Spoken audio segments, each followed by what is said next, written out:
On the news, Rivers Assembly accuses Governor Fubara and Deputy of misconduct, begins impeachment moves.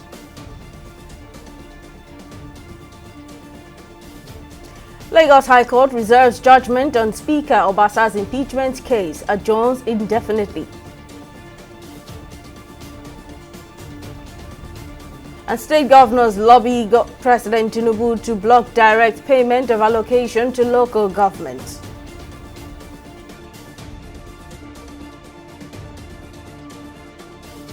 Thank you for joining News Now on TV 360 Nigeria. I'm Simisola Adigun. We begin in Rivers State, where the House of Assembly has commenced moves to impeach Governor Siminalayi Fubara and his deputy Ngozi Odu by issuing a notice of alleged gross misconduct against them. The Rivers Parliament, led by Martins Amewule, loyal to former Governor Nyesom Wike, transmitted the notice after passing a resolution raising the impeachment allegations.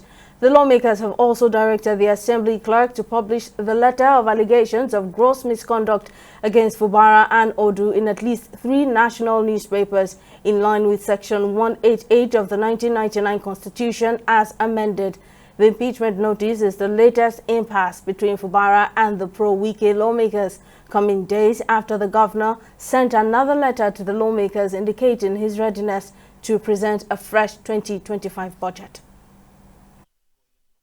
Distinguished colleagues, we are all aware of the difficult times we are in, a period where a governor of a state who swore to an oath of office to abide by the Constitution will be directing staff of the government not to receive correspondence from us. We have made every effort through courier, through personal service, and the governor makes it impossible for communication or correspondence from this house to get to him.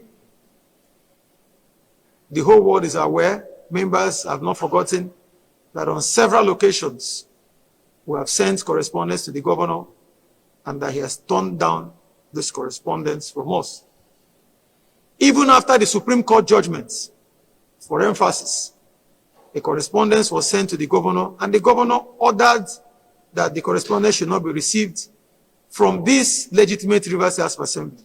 Distinguished colleagues, those for 26, against, nil, abstention, nil. Distinguished colleagues, by this voting, this House has therefore resolved that the clerk will publish in at least 3 national dailies the notice of allegations of gross misconduct brought pursuant to Section 188 of the Constitution of the Federal Republic of Nigeria as amended 1999, in reference to acts of gross misconduct in the performance of the functions of the office of the governor by His Excellency Sir Siminalayi Fubara, GSSRS, Governor of Rivers State, as well as the notice of allegations of gross misconduct brought pursuant to Section 188 of the Constitution of the Federal Republic of Nigeria as amended 1999, in reference to acts of gross misconduct in the performance of the functions of the office of the Deputy Governor by Her Excellency Professor Ngozi Odu, DSSRS, Deputy Governor of Rivers State. Meanwhile, Justice Yetunde Pinheiro of the Lagos State High Court in Ikeja has reserved judgment on the case filed by the reinstated Speaker of the Lagos State House of Assembly, Mudashiru Obasa, and has adjourned the ruling of the suit to a date that will be communicated to the parties. The judge had earlier adjourned the suit challenging the removal of Mudashiru Obasa as Speaker to Monday, January 17. Following the allegations of fraud, high-handedness and abuse of office and gross misconduct leveled against him by 35 lawmakers. However, at Monday's hearing, the counsel for the Lagos State House of Assembly, Femi Falana, argued that the case should be dismissed from the court as the claimant, Mudashiru Obasa, had already been reinstated as Speaker of the Lagos State House of Assembly. He further argued that the court has no jurisdiction to hear the case as it is an internal matter of the House. In response, counsel to Mudashiru Obasa, Folabi Fashanu, said the allegations leveled against Obasa during the January 13 impeachment have not been addressed. And some state governors in the country have launched a fresh push against the planned disbursement of federal allocation to the local government councils in a renewed bid to delay the implementation of the Supreme Court verdict on LGA autonomy. According to reports, these governors, during a meeting with President Bola Tinubu at the State House Abuja last week Tuesday, had kicked against payment of the LG allocation through the Central Bank of Nigeria, citing the need to address multi-billion-dollar debts allegedly incurred by the councils. While the federal government wants local councils to open accounts with the CBN, the governors are against it, with fears that if the funds go through the CBN, they will need approval from the Accountant General, which means the federal government will still have control. Instead, the governors are pushing for allocations to be deposited into commercial bank accounts rather than the CBN. The governor's petition follows a landmark judgment by the Supreme Court on July 11, 2024, affirming the fiscal autonomy of local governments nationwide.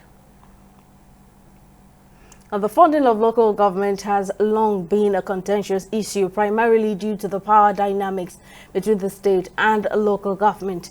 Now, let's get reactions to the petition by some of the state governors. A former chairman, Ijebu East Local Government Area in Ogun State, Wale Adedayo, joins me on the news. Thank you for your time. I want your reaction to this petition by some state governors for allocations to be deposited into commercial bank accounts rather than the CBN, because they will have to seek approval from the Accountant General to access funds. How appropriate is this request by the state governors? I think it is a tragedy, a big one for that matter, for the governors to be acting that way. The president did very well, through the Attorney General of the Federation, that local governments should get their money directly from Abuja. But sadly, the governors who sees local government allocation mostly as their pocket money or maybe allowance for drinks and babes, they are against it. If Nigeria is to develop as it should, and the local governments must have financial autonomy and administrative autonomy. Because most of the challenges we have in this country, if the local governments are functioning, there's no doubt that those problems will be a thing of the past. But as long as these governors are still holding the local government by the jugular, then that means that things will continue the way they are in Nigeria. The economy will be in a mess and people will not be enjoying the government. By now, things should have improved, because since President Bola Ahmed Tinubu got there, allocations to the states and local government, they have doubled and in some cases tripled in some states. But what do we have to show? Either at the state level or local government level, nothing. So as long as the governors are still holding local governments by the jugular, development will not come to the ordinary people in Nigeria. And it behoves the president of the country to stand firm along with his team that this is what is going to happen. Thankfully enough, Supreme Court judgment cannot be reversed in this case. There is a judgment by the Supreme Court of the land that this is the way to go. So Mr. President needs to work on that. He needs to stand firm on what his administration has started so that real development can get to our grassroots. Without that, there won't just be anything. Things won't just work properly in Nigeria. Thank you. Finally, do you believe that this petition is another tactic to stall the implementation of the Supreme Court verdict on no matter how long autonomy? the thing is delayed, it will come to pass. They are just wasting their time. Because, if you really love your people, for God's sake, what stops you from allowing the money to go to the local government? After all, they're not going to the pocket of individual chairmen. They are going to use it to work. They have their councillors. They have other people in the local government who can look, at them if they are messing up. There is a process for local government administration, just like at the state level. If you are really interested in development, if you are really interested in the development of your state, once the local government starts working, then the governor just needs to relax. That's it. Most of them are not interested in development at all. They are not interested in the welfare of their people. It's just their personal pockets and what they will take home. That is what they are after. If they are really after the good of the people, not one of them would be against this thing. They will not stall. They will have allowed it to start. That's just it.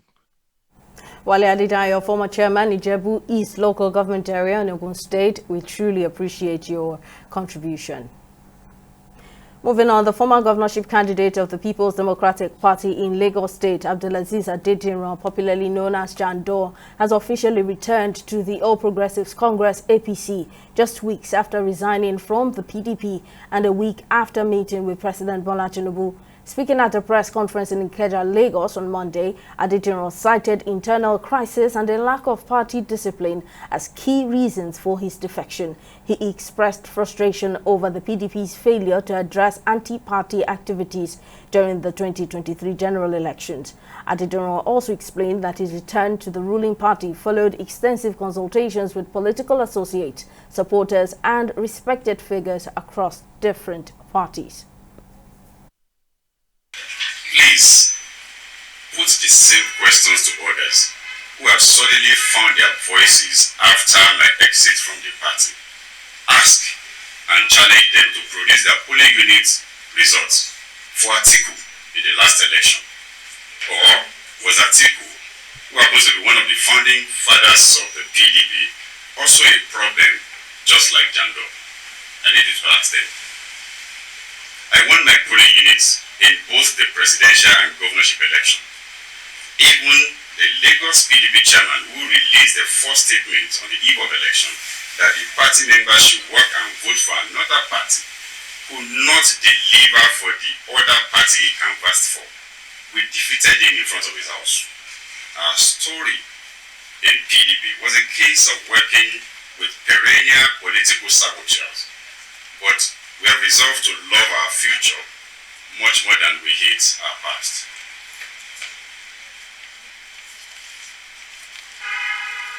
After extensive consultation with family, political associates, elder statesmen, supporters and well-meaning Lagosians, we share our vision for a greater and more prosperous Lagos, and in identifying that the primary reason a political party exists is to win an election and ultimately form the government to contribute to the welfare, security and total development of the people.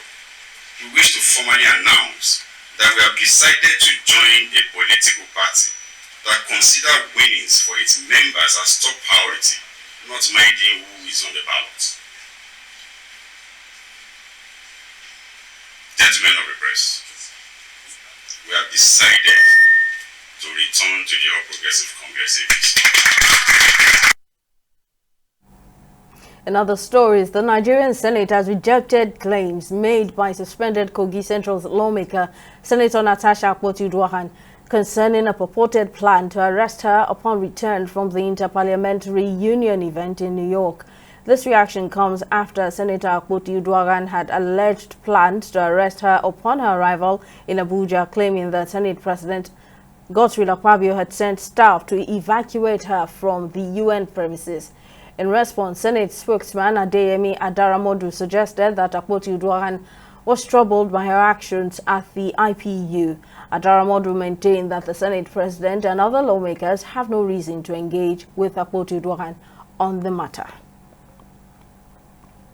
And amid the heightened tension within the Nigerian Senate arising from Senators Godswill Akpabio and Natasha Uduaghan saga, concerns have been raised over the implication of this situation in future participation of women in politics in Nigeria.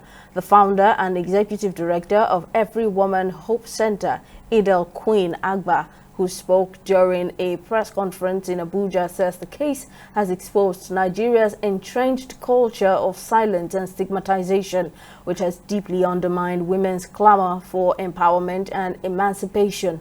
While calling for a whole-of-society approach in dealing with the situation, the group warned that the societal decadence should not be sustained in Nigeria's political system. We are stressing and underscoring that the process should be transparent, because we know in the history or in the record of the way we do our things in this country, most of the time, as this thing is raging, possibly in the next 2 or 3 weeks, you'll not hear about it again. If it is possible, we need to keep advocating for this transparency in our system, not only in Natasha. That is why we indicated somewhere too that this is beyond Natasha. This is beyond Senator Akpoti-Uduaghan. This is exposing our system, and we should not take it for granted. Let this be a deterrent, if possible, to such future occurrences of this nature. Because when we, as common citizens of Nigeria, see that yes, indeed, action has been taken on this matter, the guilty was punished, it will serve as a wonderful deterrent to people who think that they are above the law. We'll take a break here. Still to come on News Now. Rwanda and Belgium expel each other's diplomats over DR Congo conflict. Stay with us for details.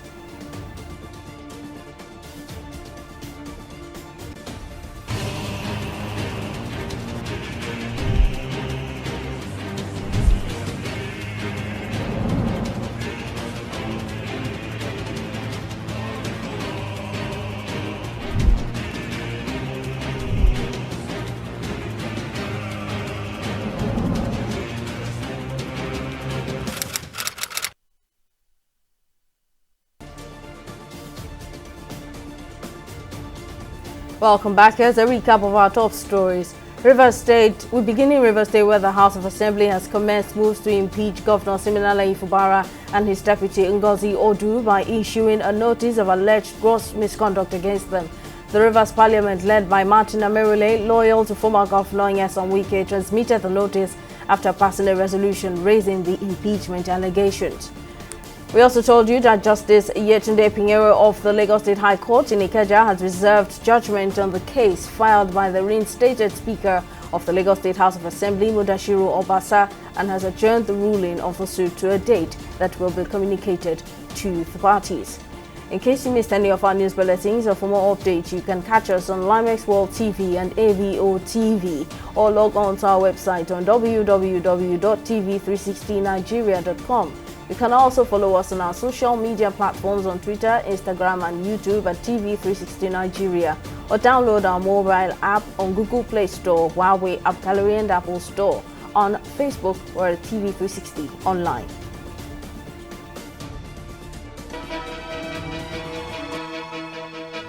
Opinions are free, facts are sacred, but truth is universal. How, in practical terms, can we, for instance, de-escalate the tension? When you go into public office, you must be ready to answer to the people. We know where the enemy is. 3 places. The Lake Chad Basin, the border area between Nigeria and Cameroon, and then the Sambisa Forest. On Digi 360, we give you a complete dose of everything. Opinion, facts, and undiluted truth. I hardly believe what politicians say in this part of the world. A new Nigeria is possible, a future is possible. We delve into the issues, dissect it so that you can understand it, use it to take action. I don't think there's any need for any governor to look for grant for ranching. Digi 360, dissecting the issues.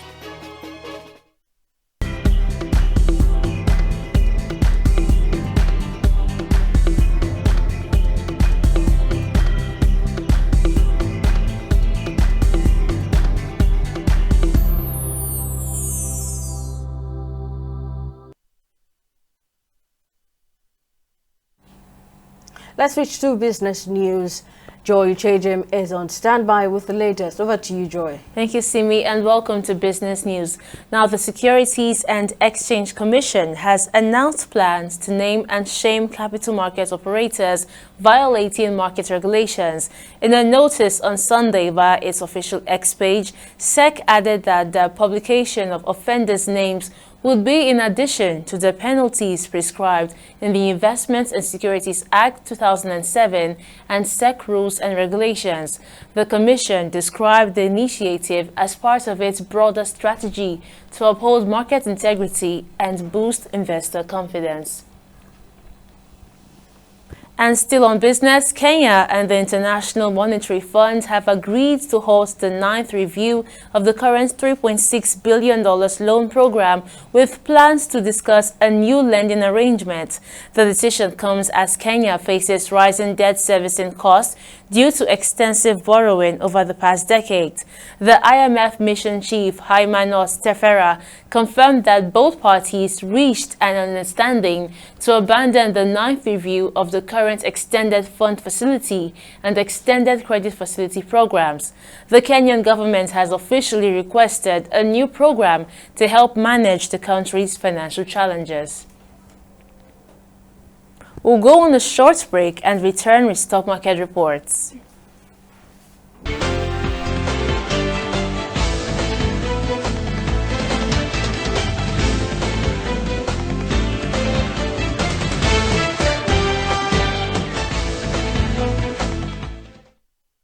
In the last 3 years, we have built a multi-purpose center, which is the envy of all in our constituency.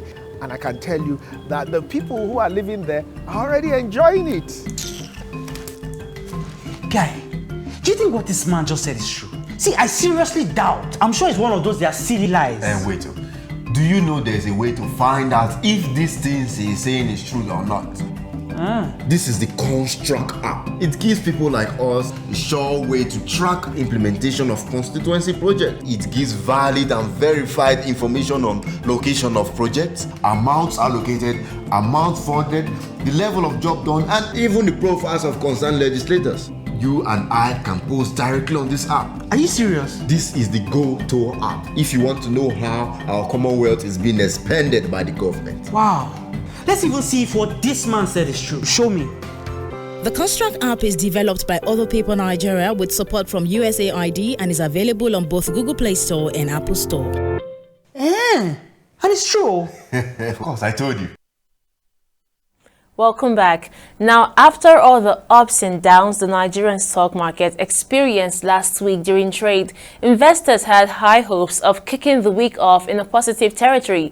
But Monday had a bearish close, reducing by 0.15%, and the market capitalization now stands at 66.26 trillion naira.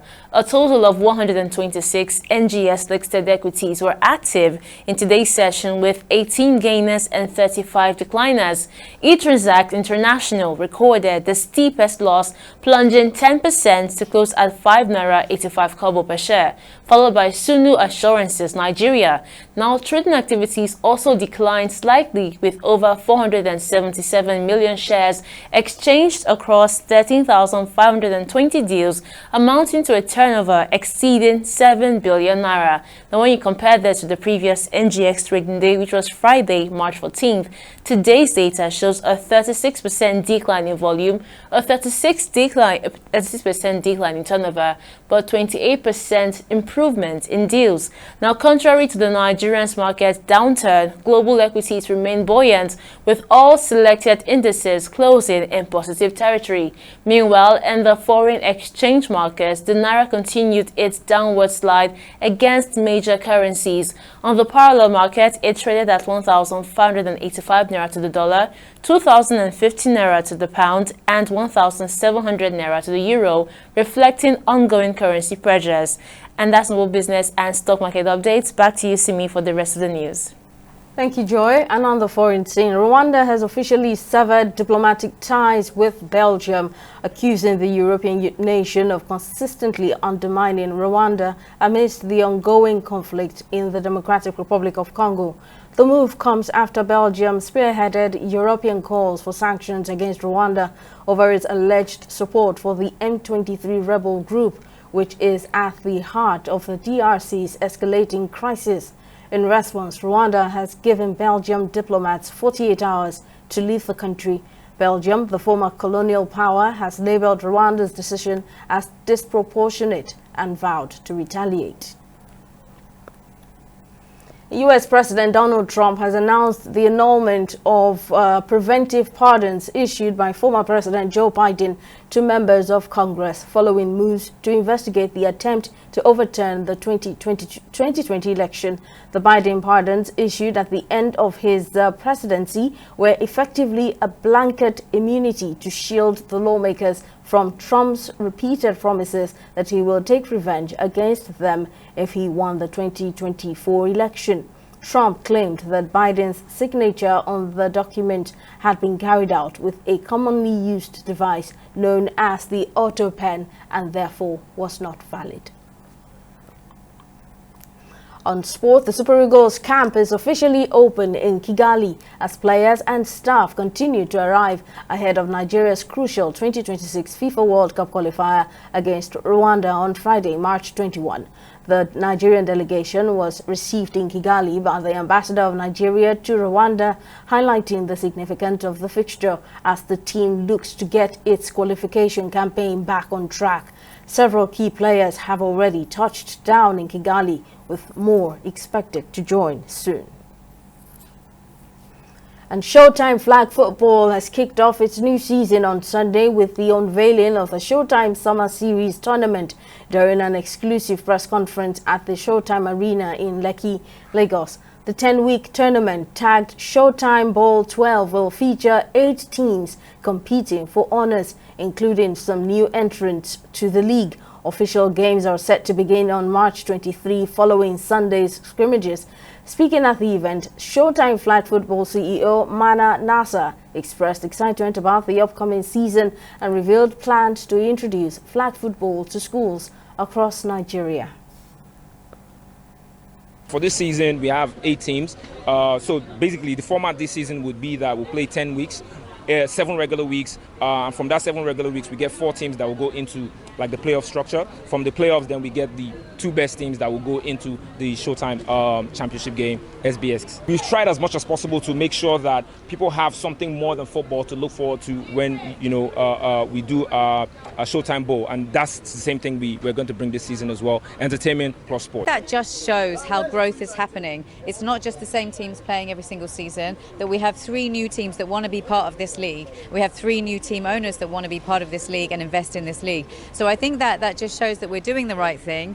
Along with that, we had our Showtime Pro project on the side that just completed last Sunday, and we had 100 players come for that first session. I think for us that was just amazing, because I would say 70 of them had never played before. So the fact that there are people out there, like you say, actors, cleaners, teachers, wherever they're from, whatever they do, they're still interested in the sport. They still want to learn something new. And I think for us, the main thing this season is to showcase the league, and also keep educating people on what the game is, what the changes are for the rules, and really let people know what are those changes, why are those changes, and show that we're constantly innovating into something new to keep you guys interested, as the fans and the public. Definitely, it's growing to a level that now America recognizes that it's a country, Nigeria, that have flag football talented. In school, they're definitely coming out, sending messages like, can we get so-and-so play, especially females. Do that. Females are very open now that they see that we have talent in Nigeria. Expecting a great season this year. We have some new additions. The old the team that won last year, the Spartans, have left. So now the void now, who's going to win the new championship? It can't be the same former team. It has to be a new team. The Spartans have left. They have the Warriors, that's the greats. They have LA. They definitely have the Raptors as well. That's all on news now. Thank you very much for watching. We'll see you again next time.